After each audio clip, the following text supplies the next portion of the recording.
Hello everyone and welcome back to my channel. In today's video I am here 2 days after my birthday, so today is September the 17th, to just reflect on year 30. I feel like that might be appropriate, mainly because I feel like I continue to say year 30 was, I say the most difficult year of my life, but honestly it was pretty much the worst year of my life. So I just thought that I would expound a little further on that. I am going in with this, which I cannot find anywhere online. My mother-in-law got it for me and my husband, or me and her, or something, at like a hair supply, not like a hair supply, like a hair show kind of thing. And so I use it for everything, but so I'm on my second one, but it's almost out. But I'm using that to moisturize, and it's gonna take my skin from dry AF to moisturized AF. So as you can see, love that for me. You know, since I'm 30 plus now, I've been trying to take better care of my skin. Before last year, I can safely say that I did not have a skincare regimen. I currently really still don't, but the thing is, while it's not like a regimen, if you will, or routinely, I do some things that I feel like my future skin, my future self, will thank me for. So that was a lot, and then I just use the excess for my hands, except after I do my makeup, I have to wash my hands. So for this video, I won't be ashy and crusty, but typically I would be. I mean, like, after I wash my hands and dry them, I will be crusty again. Remember to do the upwards motion, because you know gravity. I don't know, that's what this lady taught me. She's a dermatologist, she's not just a lady, but that's what a lady taught me. We were on this cruise ship some years back, and we did this like dermatology class thing, and that's what the lady said. She said a lot of things, but that was one of them. Honestly, this is my everyday look. I literally go to work like this, and that's just it for me. But anyway, yeah, that stuff is good for like all parts of your body. Sometimes I put it on ladies cracked, because we're still trying to repair her paws, but we also do have a repair cream now. So, but like if I don't know where it's at, or if I don't feel like looking for it, I'll just use that, but it's almost out. Anywho, today we're going to be reflecting on year 30. Like I mentioned, it was the worst year of my life. I am going to be mixing some foundations. This is not a makeup tutorial. I don't really know what I'm doing. By the end of this, it will appear that way, and I know some things, but for the most part, I think it's safe to say that I don't know too much. But I am going to be mixing these foundations in hope that this is going to do the trick. You know how some people's skin, like you can see like in my T-zone, it's a little lighter, but for the most part my skin, like the perimeter at least, matches my neck. Some people have like, sorry babe, the lady's like, oh my god, the lady just jumped. Some people have like varying skin tones, and that's not the case for me, so it makes it really difficult sometimes to match up my foundation shade, because I don't have the perfect match right now. I'm in between. My favorite foundation is the NYX Can't Stop Won't Stop, but what I mean by in between is that I used to have a perfect shade, but now like I'm not that shade anymore, obviously, so I'm having to mix shades and stuff. It's honestly the struggle. But anyway, so yeah, I won't be talking too much about what I'm doing, because I don't even really know that much. Again, at the end of this, you'll see a nice natural beat that's presentable. I won't look like a clown or anything, so don't be afraid of that when I say I don't know anything. I guess I'm lying, and what I'm saying is I don't know too much. Not enough to like, I guess like pass on information confidently. I don't know, I'm not an MUA, a makeup artist. So anyway, let's talk about year 30. So a lot of you know that a few years ago my mother passed away, which was the closest person to me, and for sure that was like the worst. At that point, that was the worst time of my life. But honestly, it would be a stretch. I would be telling a real lie if I said it was the worst year of my life. That was just the worst time of my life. So maybe like about the time that I felt really at kind of settled with that, because that's what it comes down to. Like I feel like, you know, you'll forever experience different feelings, no matter what those feelings are. Sadness about a traumatic event, grief, whatever the case is, but what it comes down to is kind of like, are you at peace? Or are you regulated? Are you settled? Have you accepted what has taken place. So I feel like maybe after like 6 to 9 months, I'll just say somewhere in between there, is when I felt just able to wrap my head around it, because that's a part of it too. You know, it's just a huge adjustment. So anyway, that took place then. But this past year, I just felt like there were tragic events after tragic events taking place. Just sadness after sadness, not only just the state of the world, but just, I really do feel like I had a real annoyance with COVID. Not really personally for my household, because, or even like personally, like I can only count a few people who are close to me who had it. Like, you don't really know. You don't really know who has it. Like, people don't really broadcast that information usually, or maybe I just wasn't paying attention. So like, I didn't know. I can't tell you that many people who even had it who I know. But like, for my loved ones and the closest people to me, there were only a few people, a handful.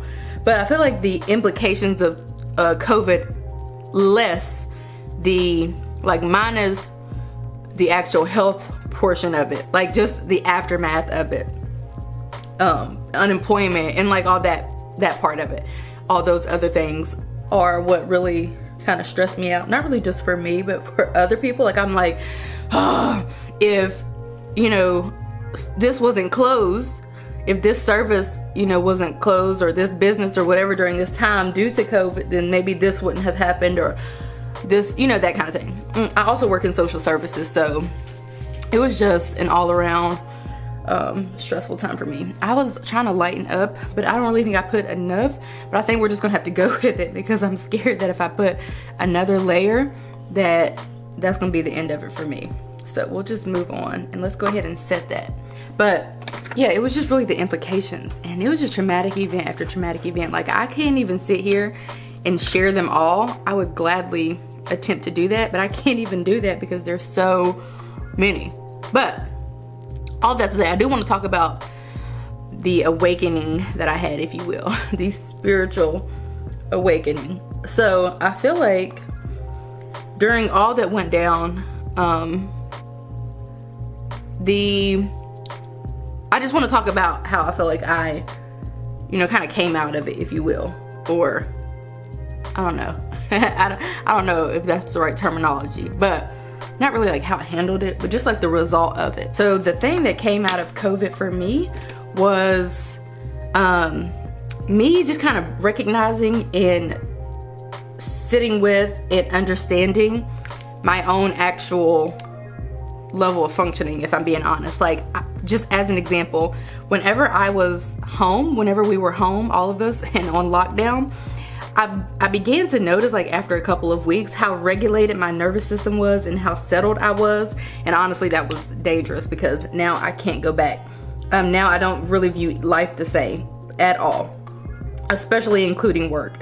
And I think that's the case for a lot of people. Whenever I was able to successfully do my job duties with no anxiety, stress, or overwhelm, that's pretty much when I realized that it was a slight problem. Not for me, but for my employment at my job and all that. So as mentioned, I was just so, like I said, I was just noticing how regulated I was, and I was into it. Like, I really liked it. Like, I was like, because what I learned is that when you're just going through the motions of life and the hustle and bustle, because that's basically what it is. Like, typically, even if you don't live in a fast-paced city like New York, it's still pretty much just hustle and bustle. It's like routine. You get up, you get dressed, you get your kids ready and dressed, you eat breakfast or some similar routine. You go out the door.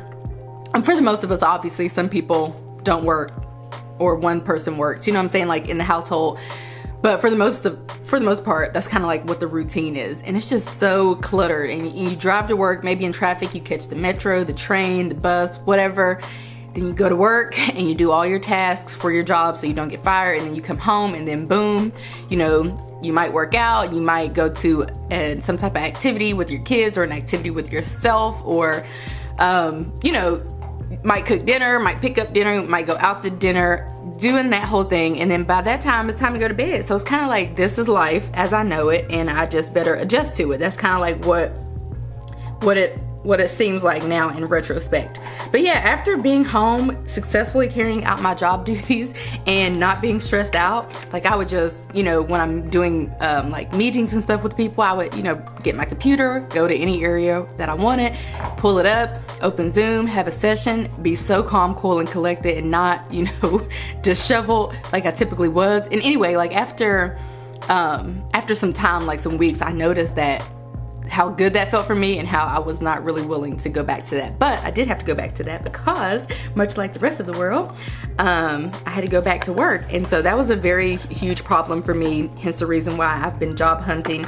And just not really, I'm just trying to figure out what I want to do with my life, because I refuse to go back to such jumbled up type of lifestyle. I do not feel like I was placed here on this earth, I will say this time and time again, to be stressed, anxious, overworked, overwhelmed, and all of that. Like that, I feel like I can control. I have to work for the most part. Like somebody in this household has to bring in money. So either I have to work or somebody in this household has to work. So for the most part, somebody in each household, unless you are super rich, has to work. And so I feel like I can go to work. That's fine. Like whatever. I don't really have any real beef with that, but I can control what I'm doing at work or how much I'm working, or I can control a lot more than what I was controlling, which didn't seem like a whole lot. I mean, I had a lot of strict boundaries, like not working outside of my agreed upon hours and stuff like that, but I feel like, you know, I didn't really have a whole lot of control. But I feel like COVID has opened up my eyes, as well as many others' eyes, to what we actually can do and to what is possible. And so anyway, I had a hard time adjusting back to work, I realized, because I was just annoyed like every day. Like every day I was heavily annoyed, and I started to realize why I was annoyed for various reasons. But one of the huge reasons was because I felt like I don't know, I was annoyed like with the commute. Again, I was annoyed. I didn't think that was that annoying to me. Why? Because I'd been commuting 20, 30, 40 minutes to work my whole life. So, I mean, you know, after my first job was on my college campus, which I just walked to work, obviously, in the dorm rooms. But outside of that, I had been like commuting to work, and it wasn't that big of a deal. It's kind of like what I did. Like, it's kind of like almost what I had to do. So that wasn't that huge of a deal. But like, it really became a huge deal. Like, this is honestly for the birds, and I don't want to do this anymore. I don't want to spend an hour plus, more than that, probably like an hour and a half, honestly, in the car every day. That's a waste of my life. I don't want to come over here to work. That's what I say. I don't want to even come to work and be lollygagging anymore. Like, not that I ever really lollygag, but I don't want to lollygag. I don't want to look at anybody lollygagging. So I had an issue with that too. With like, I started to become sensitive to other people lollygagging and like shooting the breeze and talk about stuff that I didn't care about, which was a lot of things. And so it would be like, you know, stuff, you know, like, I don't know, people's family and stuff. So I'm not saying I didn't care about it. What I'm saying is that I didn't really care to hear about it at work. So anymore, honestly. So I just became sensitive to that. I became sensitive to, you know, just a lot of things. And so, yeah, it became a real struggle for me. So honestly, that's kind of where I am in life. But furthermore, I just became really in tune with my nervous system, my body, my emotions, and all of that. And that's the point that I'm really trying to drive home, and what I felt like really came out of that is that the more I became sensitive to other people's energy, like as far as that goes, like, you know, people having crises and people, you know, making bigger deals about things that, you know, where I didn't think it was that big of a deal, or like something can be a big deal, but I don't know why I have to respond, it would be required of me to respond in a certain way. It's kind of like if you don't just jump up and run and, oh my God, you're not in a disheveled state of mind like other people, then you just kind of it's kind of weird. Like, you kind of get looked at kind of weird. Like, why isn't she stressing out about this problem that's not that big of a deal to me? I'm an underreactor by nature, so this is nothing new. I've always been an underreactor, but I just felt like it was really clear that I was not overreacting or reacting as quickly as other people wanted me to. That became really clear at that time. Also, I will say the scariest part, or the part where I've grown the most, which it directly correlates with what I'm saying now, is that I started to look at the more time that I began to get better regulated and, you know, less stressed, less anxious, all of that fun stuff, the more, I'm sorry, this dog is eating something, but I'm gonna just keep going because I don't know what else to do. The purpose of this was to do this while I did my makeup. But the scary part, or the great part, I don't know what you want to call it, was that I began to, the part where I grew the most, which, like I was saying, directly correlates, was I began to, as all of that was taking place, I then began to, I guess, not start looking at my relationships differently, but it just caused a natural divide. And honestly, it was nothing that I did, you know, outside of grow, you know, better regulate my nervous system or grow as a human being. And it was really nothing that other people did. But what I began to notice was that I have hair in my nose and the makeup is sticking to it or clinging to it. But what I began to notice is that I began to notice how other people operated, and I became more sensitive to that. And so, like, as an example, I'll give you a perfect example, and this is a real example. I'm just gonna beat around the bush because I am not here to tell anyone's business but my own, and then my husband's business if he approves of it, which he approves of me sharing all that I share. So there's that. One prime example is that I started to realize the type of friends that I had in my life, and I started to not really examine those friendships, but just become sensitive to those friendships. Like, as an example, there have been people in my life, my whole life, where although I've had pretty strict boundaries, I realized that my boundaries weren't as strict as I thought that they were. So I've had people to call me, and like the only time that they call me is not when they want something. Like, I've had people in my life to do that, but more so to call me, they only call me when they are in crisis, when they're in a crisis situation, and when there's something traumatic that has happened. And, you know, to me, partially that's like being there for, you know, your friend or family member or whatever. But like, when you really think about that, that can be, when you have multiple people doing that, and particularly, that can be, you know, stressful and just, you know, just daunting.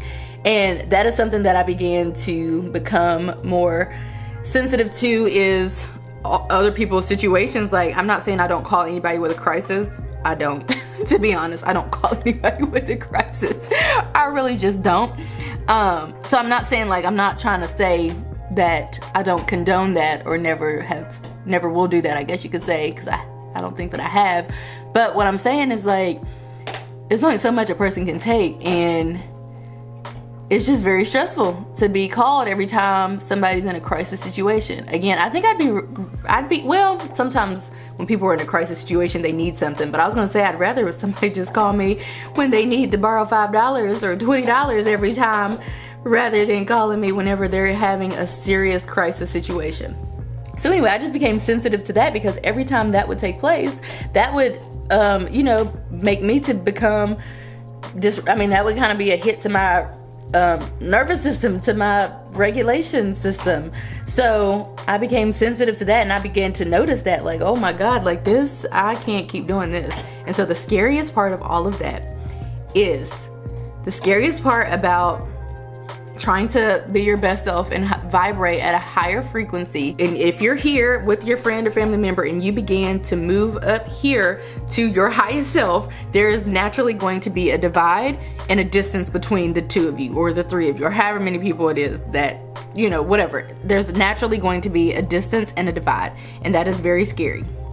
Because imagine the potential to lose people in your life who you're close to just because you want to vibrate at a higher frequency, or just because you want to elevate or grow in life and be better regulated. Like, that's a scary thought. That's when people tell you you're trying to be better than them and all the kind of other crazy stuff. And it's like, no, I'm trying to be better than who I was yesterday or last year. I'm just trying to be the best version of me that I can be. This is nothing personal, it has nothing to do with you. It has everything to do with me and who I want to become and who I want to be. And so all of that to say, there definitely were some relationships that took some hits that I'm not mad about. Like, we might not be, it's basically like, you know, I'm not taking calls where people are in crisis situations anymore. I'm not. I can't do it so frequently, you know, like I can't do it at the rate that I was. And you know, when you seem to low-key have your life together from the outside looking in, people tend to think, you know how they say like, check on your strong friends? Well, I don't really need checked on, but here's the thing, what I also I don't really need checked on, because whatever I'm maybe struggling with, I'm working through it with the proper help alongside my support system, my immediate support system, which includes my husband and others. But all of that to say, I don't really need people to check on me, but here's the thing, I also don't need people to call to stress me out and to call me with their crisis situations, especially crisis situations that I feel like are, not saying not warranted, but it's kind of like, you know, if a person's made a bad decision and that has resulted in something really bad happening, you know, you have to extend people grace and be sensitive to their issues and experiences and traumas and all of that. But again, at some point, it's like, it's kind of like I wasn't placed on this earth to just be a person who gets called whenever other people are in crisis. So all of that to say, that was probably the major thing that happened with me in year 30. Lots of other great things took place. I've grown in so many different ways. I'm excited for the growth that I've had in so many different ways. But honestly, you know, I'm just happy to be here. Like I said, a lot of traumatic events. One of them I'm only just now, it didn't even happen to me. That's also something that I noticed. I was too, because I was so there for people and whatever. That's something that I noticed too, that I would be way overly sensitive, which it's just who I am. I'm never going to be able to shake that. I'm never not going to care about other people's plights and situations. But what I cannot do is stress myself out about them, make myself sick about them. But yeah, so many bad things, disruptive things took place last year, in this past year.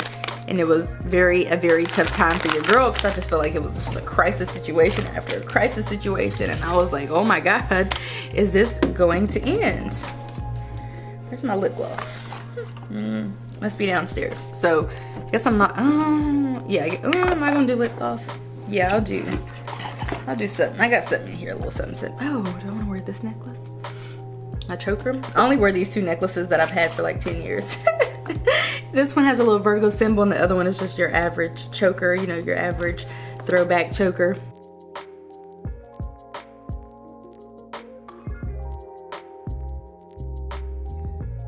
So all of that to say, I have most definitely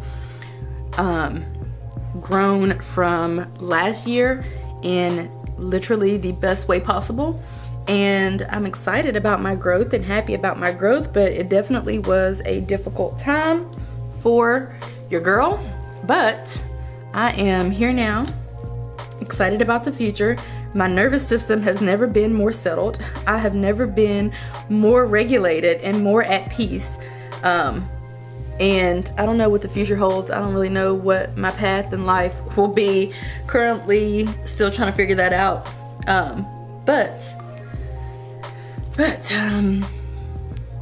kind of looks cute, but then there's so much hair over here that it stresses me out. Plus I love the middle part. So I don't know if I want to do, what I might do is the middle part. I love the middle part so much. But what I might do is flip this hair over. Yeah, that looks less jumbled and cluttered, I guess. I don't know what I'm about to do. Oh, today's a filming day, by the way. Of course, it's Friday. I film on Fridays. Maybe if I put that back. Whew. I cannot. I'm really not into beauty at all. I really try to put my best foot forward and like trying to keep up with like hair trends, or at least be like remotely up to speed with hair trends. And I don't buy clothes at all. Like that's something that I'm not going to do. I will not be doing that. But I do try to like put on some makeup, you know, once a week or something, and try to be like in the know when it comes to beauty. But yeah, I think this is as good as it's going to get for me. I don't really like this. I feel like it's so much hair. What in the world is going on here? Maybe that. Could that be a look? Oh, that's a look. That one little piece really, there's something going on up here that's weird for me. I just want to wake up and go, but I realize I can't really do that. I don't of my red hair though. She is giving. But my little things are tarnishing and they're going from gold to silver. So I probably need to change out those because they're just not as blinky as they once were. Okay, so anyway, that's it for me. I was just talking as my stuff was drying. Still drying on my lids, I can feel it. But today is a filming day. It is currently almost 11:30, so I have to film few things, and then my friend is coming over with wine and food to celebrate my birthday in such an adult way. I feel like it's such an adult thing to do, to just have a friend come over with wine and food to just talk and celebrate me. So I love that for me. But anyway, that's what I'm about to do. I'm gonna keep filming and then that'll take place. And then my husband is doing a wine tasting for me, because that's one thing that I asked for my birthday, because we drink wine pretty much every week. We have at least one bottle. So I was like, it would be fun if we got like different wines and we did like a wine tasting, mainly because I'm into wine, but honestly I just kind of drink the same one over and over because that's who I am as a person. And then my husband's recently getting into wine, and I think he maybe has drank, I mean, let's say he's drank in total for the past month a bottle as an example. What I'm saying is that's as much wine as he's drank in his whole life. Like before like last month, whenever he got into wine, he hadn't drank even the aggregate total of one bottle of wine. I don't know if that makes sense, but what I'm saying is he is drinking wine more now. So I'm like, let's do a wine tasting. That is it for me for today, and what I just wanted to reflect on the most pivotal moments for me in year 30. I am now 31 at the filming of this video, and anytime that you see this, I'm going to be 31. So yeah, that is it for me. If you're over 30, I would love to know the most pivotal moment for you, like the growth for you, like what kind of growth took place for you, if there's something that caused an immense amount of growth. If you are almost 30, if you are worried about turning 30 and worried about what that looked like, I just want to hear your thoughts about year 30, or just what life has been like for you and the growth that you've experienced in your third decade. So that is it for this video. I hope that you guys enjoyed it. Give it a thumbs up if you did, and I will see you guys in my next video. Bye guys.